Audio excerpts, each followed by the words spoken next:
수요일 마켓 비하인드는 대신증권 문남중 수석 연구위원 모시고 오늘 미국 얘기를 조금 더 자세히 좀 다뤄보도록 하겠습니다. 어서 오십시오, 위원님. 안녕하세요. 예. 어제도 그렇고 오늘도 그렇고 뉴욕 시장은 이 하루의 이 등락폭이 이게 무슨 약간 테마주 같이 이렇게 움직여서 요즘에 서학개미 분들은 정말 마음이 되게 심란하실 것 같긴 한데 이 시장은 이런 상황은 결국 불안하다는 얘기인데 위원님은 어떻게 보고 계세요? 근데 최근 미국 증시 하락폭만 놓고 온다고 하면 저 역시 예상했던 것보다는 좀 과도하다라는 생각을 좀 하고 있습니다.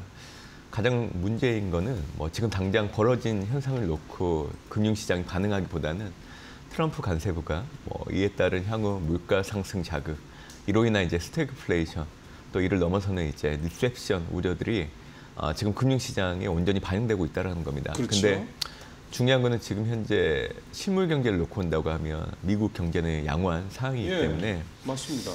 저 역시 지금의 작금의 상황에 대해서는 불안감이 커진 거에 대해서 어느 정도 심정의 이해는 가지만 결국에는 이제 지금 나타나는 현실보다는 미래의 상황이 더 중요한 것 같아요.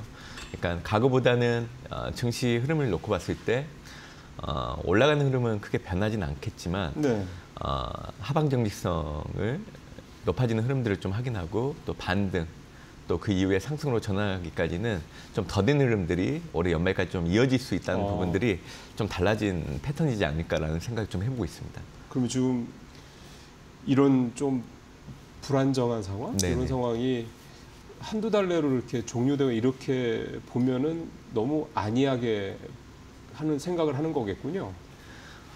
그런데 이제 사실 미국의 이제 트럼프의 관세부가 이로 인한 이제 증시의 흔들림.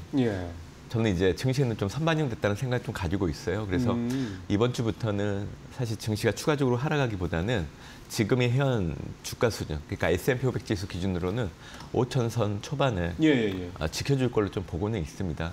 다만 이제 중요한 거는 어느 시점에서 이제 상승할 수 있는 모멘텀이 커질 수 있나가 되게 중요한데 지금으로서 생각하는 거는 결국 트럼프가 50여 개국을 상대로 무역 협상을 하면서 상호 관세율을 낮춰가는 그런 그림들이 나타나야 좀 증시가 반등할 수 있는 모멘텀은 생기지 않을까 생각을 합니다. 지금 그러니까 관세 어떻게 보면 이 전쟁이라고 하는 이 부분이 좀 큰 그림으로 보면 두 가지로 흘러가는 게 아닌가 생각이 좀 드는데 하나는 역시 이제 다시 이제 1기 때처럼 대중국 요 전선과 그 나머지 나라의 전선. 그러니까 1기 때는 중국만 일종의 이제 집중 타깃을 했다 그러면 이번에는 중국 외에도 이제 소위 말하는 이제 10%의 보편 관세를 통해서 이제 전 세계가 다 어떻게 보면 이제 관세 부과 대상이 된 건데 말씀하신 대로 중국을 제외한 나머지 나라들은 협상에 대한 얘기들이 계속 진행이 되더라고요. 일본도 곧 간다고 그러고 유럽도 겉으로는 보복 조치 검토하고 있다 그러면서도 결국은 협상에 대해서 계속 이런저런 얘기들을 하는 것 같고 우리도 지금 어제 한덕수 총리하고 얘기했다는 얘기도 좀 국무총리하고 얘기했다는 얘기도 나오고 있고 그러면 말씀하신 대로 요거는 비교적 순항을 할 수도 있다라고 예상 기대가 되는데 이 중국은 지금 이제 102% 그러니까 이게 트럼프가 되고 나서만 102%, 104%가 되는 건데요. 중국이 이제 요거에 대해서 또 뭐라고 이제 보복에 관련된 얘기를 나올 것 같긴 한데 이렇게 되면 결국 다시 이제 1기 때처럼 돌아가서 미중 간의 이 어떤 갈등으로 더 이제 증폭되는 게 아니냐라는 생각도 들어요. 이렇게 되면 이게 리스크가 더 커지는 걸까요? 아니면 전체적으로는 그냥 이 관세 리스크가 좀 줄어드는 쪽으로 좀 전망을 하면 될까요? 트럼프 1기 행정부를 되짚어서 얘기해드리면 트럼프 1기 행정부 하반기 들어서 중국을 상대로 불공정 무역 간행에 대한 조사를 시작을 했고 실제적으로 이제 1차, 2차 품목에 대한 관세 부과는 집권 2년 차 나타나긴 했었는데 집권 2년 차에도 1월에서 3월 1분기 때 사실은 이제 품목별로 이제 관세가 부과하기 전에 품목에 대한 부분들을 발표했을 때 당시 S&P 500 지수가 하락하는 그런 변동성이 좀 커진 부분들이 있었고 실제적으로 이제 관세를 부과하는 그 경로에서는 미국 증시가 완만하게 상승하는 흐름을 좀 보였습니다. 그래서 이번 같은 경우에도 지금 트럼프 취임 이후 한 3개월 정도 되는 이 전후를 놓고 본다고 하면 결국 동일한 패턴을 밟아가지 않을까 생각합니다. 그러니까 지금은 서로 핑퐁 게임처럼 서로 주고받고 하는 모습들이 나타나고 있지만 실질적으로 관세가 발효되고 또 이에 따른 이어서 이제 협상을 통해서 뭐 관세율 같은 것들을 낮춰가는 그런 그림들이 나올 것으로 좀 보고 있기 때문에 네. 이런 흐름이라고 하면 이제 증시는 추가적인 하락보다는 안만하게 올라갈 수 있는 흐름들은 분명히 있다고 생각합니다. 그래서 제가 이제 트럼프 2기 행정부 들어서 이제 상호관세 발표를 놓고 봤을 때 그 본질이 무엇일까를 많이 그쵸. 생각을 하고 있는데 그쵸. 네. 결국 상호관세 발표할 때 가장 높게 매길 수 있는 관세율을 먼저 얘기해 놓고 이제 개별 국가 간의 네. 협상을 통해서 관세율을 낮춰가는 그런 구도들이 나타난다라고 하면 증시는 또 환호할 수 있다라고 저는 생각을 하고 있습니다. 네, 네. 그리고 어차피 지금 현재의 모습을 놓고 본다고 하면 결국 미국 경제의 둔화 또 이로 인한 뭐 연준의 금리 인하 또 기대가 부각될 수 있는 부분들도 분명히 있거든요. 그렇죠. 네. 그렇기 때문에 이번 주 같은 경우 이제 중요하게 봐야 되는 부분들을 놓고 본다고 하면 우선적으로 이제 3월 FMC 의사록을 통해서 미국 경제 완만한 회복세를 좀 보이고는 있지만 향후 경제의 불안에 대해서는 연준조차도 좀 주시를 하겠다라는 부분들을 좀 그렇죠. 명시해 줄 거로 좀 보고 있기 때문에 미국 경제가 그렇게 리세션까지 우려할 정도는 아니다라는 거를 보여줄 여지가 있다라고 보고 있고요. 특히 3월 소비자 물가 같은 경우에도 동계 기간을 지나가면서 전월보다는 오름폭을 낮추는 걸 좀 보여줄 거로 좀 보고 있기 때문에 시장에서는 5월 FMC, 6월 FMC를 앞두고 연준이 금리 인하를 해주지 않을까라는 기대가 부각될 수 있고 연준 입장에서도 물가가 오름폭을 줄여나가는 게 확인된다라고 하면 금리 인하를 하는 그 부담이 낮아질 여지가 있기 때문에 그래서 저는 이번 주 이 두 가지 이벤트를 놓고 본다고 하면 미국 증시가 물론 변동성이 있을 수 있겠지만 5천선 이하로 내려가는 그런 하락 변동성이 더 커질 여지는 없다라고 저는 보고 있습니다. 그러면 오늘도 아침에 폴 크루그만 이제 노벨 경제학상 수상자죠. 이 양반도 얘기를 했고 서머스 전 이제 재무장관도 얘기를 했고 최근에 그러니까 소위 말해서 미국의 경제 쪽에서 일종의 막 그 좀 되게 이제 신망이 있는 네. 그런 분들이 계속해서 굉장히 그 리세션에 대한 그러니까 경기 침체나 이런 부분에 대한 우려들을 계속 표명하는데 이거는 그냥 이대로 계속 가면 그렇게 될 수 있어라는 걱정 정도로 그렇죠. 봐야 되는 거죠. 그러면. 네. 일단 미국의 심리 지표를 가지고 얘기해 드리면 우리가 보통 ISM 제조업과 서비스업 지수를 많이 보는데요. 미국은 팬데믹 이후에 서비스업을 중심으로 해서 경제 회복을 해봤던 대표적인 국가이기 때문에 예. ISM 서비스업 지수가 50 이상 경기 확장 국면에 놓여 있다라고 하면 그동안 이제 미국 증시는 상승을 해왔기 때문에 이 구도가 아직 깨지지 않았다라는 걸 좀 얘기해드리고 싶고요. 예. 사실 심리 지표보다는 실물 지표가 더 중요하죠. 그렇죠. 미국은 2022년도 1분기 때 역성장을 하고 나서 2022년도 2분기 이후부터 지난해 4분기 때까지 전분기 대비 연율로 2.7% 성장을 해오고 있는 상황입니다. 미국의 잠재 성장률이 추정하는 기간마다 오차는 좀 있지만 1.8%를 가정한다라고 하면 잠재 성장률보다 실질 성장률이 0.9%포인트 높은 상황이기 때문에 심리 지표, 실물 지표 견고한 사항들을 보여주고 있다라고 얘기해드리고 싶고요. 또 미국의 경기 침체를 시사하는 것을 확인할 수 있는 지표가 실업률을 가지고 산정하는 사메 법칙을 보시는 게 좋은데 사메 법칙 역시 올해 2월 달을 기준으로 0.27, 그러니까 임계치가 0.5이기 예. 때문에 이를 크게 하회하고 있는 상황이기 때문에 사실 금융시장이 지금 현재 걱정하고 있는 미국의 리세션 징조는 아직까지 없다라는 얘기를 좀 해드리고 싶습니다. 그리고 사실 이 트럼프의 관세부가 시장에서는 이제 물가가 올라갈 수 있다라는 거를 걱정하긴 하셔요. 그렇죠. 네. 근데 이제 그 부분들은 결국 공급 측 요인에 따른 물가가 올라가는 걸 염두에 두고 있는 부분들입니다.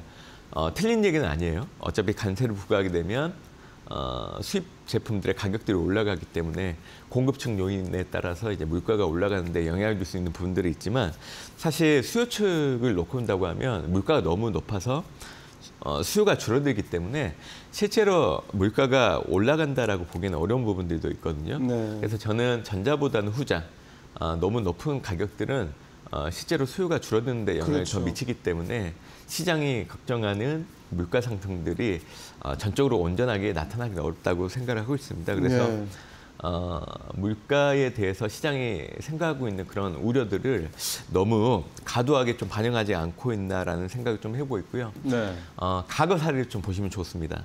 2008년도 금융위기 때는 주택 시장이 붕괴하면서 수요 부진에 따른 디플레이션이 나타났고요. 그렇죠. 그리고 2020년 팬데믹 같은 경우에는 봉쇄 조치에 따른 공급망 훼손 이에 네. 따라서 물가가 올라갔기 때문에 문제가 됐던 상황이긴 합니다. 그래서 앞으로 이 잡금의 상황들, 특히 실제적으로 이제 미국이 리세션에 들어간다라고 하면 연준의 역할도 되게 중요하지만 그렇죠. 사실 스태그플레이션 징후가 있는 상황을 놓고 본다고 하면 현 단계 연준의 금리 인하로서는 온전하게 그렇죠. 잡금의 상황들을 그렇죠. 해결하기는 그것만 가지고는 좀 어렵다고 부족하죠. 생각을 합니다. 그래서 네. 결국에는 정치적인 역할이 되게 중요하다고 생각을 하고 있고요.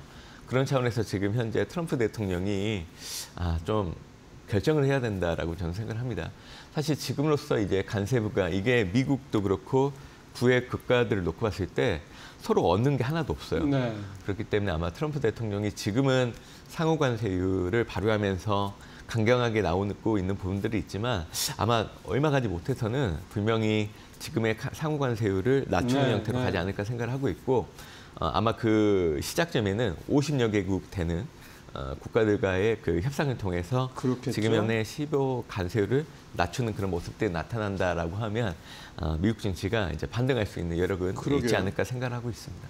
근데 요즘에 미국 국채는 왜 이렇게 춤을 춥니까? 증시 이상으로 춤을 추는 것 같다는 생각이 들 정도로 국채 채권금리라는 게 그렇게 뭐 변동이라는 게 심한 게 아닌 건데 요즘에 네. 국채금리 오늘만 제가 좀 오늘 하루짜리 차트를 보니까요. 최저가 4.13%였고요. 그다음에 종가가 4.291%인데 4.297까지 갔으니까 이게 하루에도 이렇게 변동폭이 크다. 국채금리가 이렇게 움직이는 게 이것도 역시 그냥 주가가 불안한 것처럼 그 정도 연장선상에서 이해하면 되겠습니까? 다른 뭐가 또 있는 건가요? 주식시장에서는 이제 변동성 하면 가장 먼저 보는 게 빕스라는 지표인데요. 그렇죠. 채권 시장 같은 경우에는 무브를 먼저 보게 됩니다. 최근에 이제 무브의 변동성이 커졌기 때문에 역시 이 금리에 영향을 좀 미치면서 변동폭이 좀 커지는데 가장 큰 원인이 되고 있다라고 생각을 하고 있고요. 네. 길게 놓고 본다고 하면 결국 미국은 재정 적자, 특히 정부 부처 역시 줄여나가긴 좀 어렵습니다. 근데 이제 행정부마다 이제 정부 지출을 줄이면서 정부 부채를 좀 줄이려고 하는 뉘앙스들을 계속 꺼내들긴 하는데 네. 결국 지금 트럼프 행정부 같은 경우에는 감세, 일자리 창출안을 연장시키려고 하고 있거든요. 그러다 보니까 이에 따른 세수 손실 이런 예. 부분들을 이제 트럼프 행정부 같은 경우에는 국채 발행을 통해 가지고 메꾸려고 하는 의도들이 좀 있지 않을까 생각하고 네, 있습니다. 네. 그러다 보니까 채권 시장에서는 국채의 어떤 안전자산 지위가 훼손되지 않을까라는 부분들을 좀 앞서서 반영하지 않나라고 생각하고 있습니다. 그래서 요즘에 이제 국채 특히 장기 금리의 변동성이 조금 커지는 것들은 이를 많이 반영하고 있지 않나라고 생각하고 있습니다. 예, 이게 국제 이제 뭐 계속 이제 미국 재무부가 이제 국채를 계속해서 발행하는데 단기 뭐 장기 중기 국채 발행을 하는데 이게 수요에 따라서 금리 변동도 있고 등등등 다양한 이유가 있긴 합니다만 이게 이렇게 갑자기 하루 사이에도 이렇게 변동폭이 크다라는 얘기는 이것도 시장에 뭔가 좀 걱정스러운 부분이 있는 게 아니라 생각이 좀 들법해서 국채 금리도 오늘 좀 여쭤봤고요. 하나만 더 좀 여쭤보고 싶은 게 우리 시장 쪽으로 넘어오기 전에 위안화 얘기는 좀 해야 될 것 네. 같은데 7.2 위안이라고 하는데 달러당 이 이제 더 올라간 거, 그러니까 위안화 가치가 이제 더 가치가 네, 떨어졌다라는 맞습니다. 얘기가 좀 되는 건데 위로 올라가면 올수록 떨어지는 거니까 마치 환율이 우리나라 환율이 올라가는 거랑 똑같은 거죠.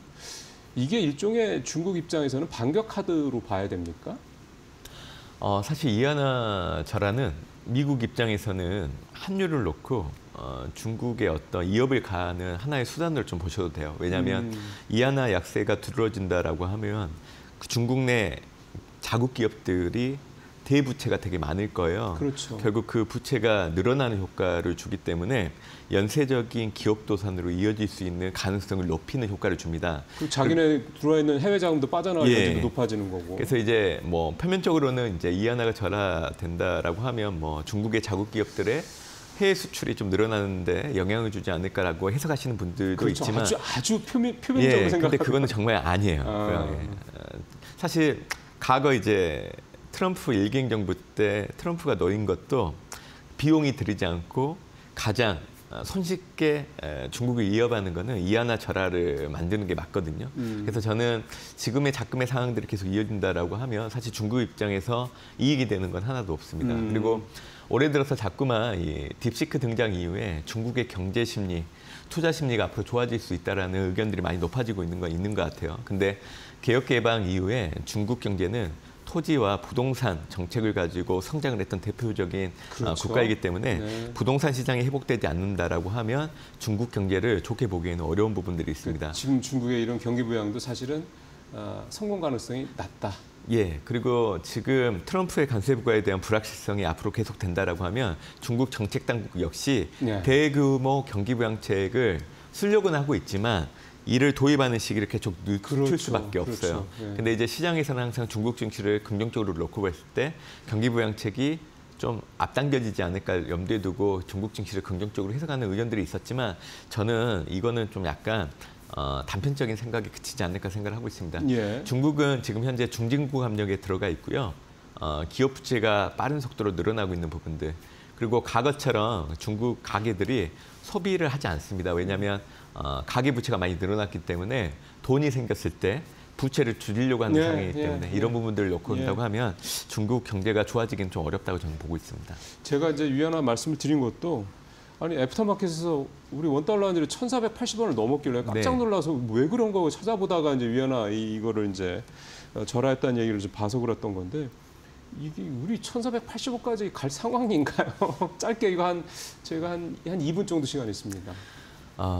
우리나라는 지금 올해 연간 경제 성장률이 잠재 성장률을 크게 하회하는 예. 걸 예상되고 있기 때문에 원달러 환율이 1,500원대를 목전에 두고 있는 게 사실 불가능한 일은 아니라고 생각합니다. 네. 물론 이제 미국발 불안정성이 지금 환율 시장에 가장 먼저 미치는 영향들도 있지만 아마 우리나라는 조기 대선 결과를 확인하고 놓고 본다고 하면 우리나라의 펀더멘탈, 특히 수출 증가율을 놓고 봤을 때 원달러 환율은 1,400원대 후반대 그 흐름들이 계속 이어질 여지는 있다라고 생각을 해요. 예. 그래서 사실 미국 경제를 염두에 두고 우려하시기보다는 우리나라 경제에 대해서 사실 고민을 많이 해야 되는 시점이지 않을까 생각을 하고 우리 있습니다. 펀더멘탈 자체를. 네네. 그러게요. 이게 어떻게 이렇게 환율이 1,490원까지 가까이까지 가는. 그러니까 저도 좀 아침에 보고 깜짝 놀랐던 게 어제 저녁에도 좀 봤거든요. 근데 1,480원 넘어갈 것까 했는데 이게 넘어간 걸 보고 깜짝 놀랐고. 이 기본적으로 잘 아시는 것처럼 환율이라는 건 그 나라의 어떻게 보면 사상대적 가치입니다. 밖에서 이제 그 나라를 볼 때 이 나라가 건강하냐, 이 나라가 뭔가 병에 걸리는 나라냐, 이 나라가 죽어가는 나라냐 그런 것들을 보통 평가할 때 환율을 많이 보는데 우리나라가 과연 이렇게 1,500원에 가까운 그런 환율 수준을 나올 정도로 그렇게 병들어 있는 나라냐? 우리는 생각 안 해도 밖에서는 또 그렇게 볼 수 있다는 얘기가 좀 되는 거거든요. 좀 걱정스럽습니다. 이거 이제 마지막으로 이제 이 부분은 계속 봐야 될 거고요. 아주 짧게 이제 하나만 더 한 30초 남았습니다만 네. 포트폴리오 금는 위원님 어떻게 좀 가져가면 좋을까요? 짧게 한 말씀 드리겠습니다. 어차피 매력도를 놓고 본다고 하면 미국 증시가 상대적인 매력도가 지금 높은 것 같아요. 물론 이제 그 불안의 시작점이 미국 증시이긴 했지만 이를 해결해 줄 수 있는 부분도 이제 미국 증시가 하방정시성을 보여주고 이제 반등할 그렇죠. 수 있는 게 있다라고 생각합니다. 심리와 실물 지표 그리고 어떻게 보면 체계적 위험들이 발생하기 이전 단계를 놓고 본다고 하면 미국 증시는 올해 연말까지 좀 상승할 수 있는 여력이 있는 것 같고요. 최근에 이제 매그니피센트 세븐 종목들의 12개월 선행 PR을 놓고 본다고 하면 2년 전 수준까지 해결됐기 때문에 투자자들 입장에서 놓고 본다고 하면 불악의 시작점이 미국이긴 하지만 또 이를 해결해 줄 수 있는 주체 역시 미국이기 때문에 저는 미국을 최우선적으로 좀 봐야 되지 않을까 생각하고 있습니다. 여전히 미국 포트폴리오를 네네. 높게 가져간다. 네. 알겠습니다. 네, 지금까지 대신증권 문남정 위원과 함께 얘기 나눠봤습니다. 말씀 잘 들었습니다. 감사합니다.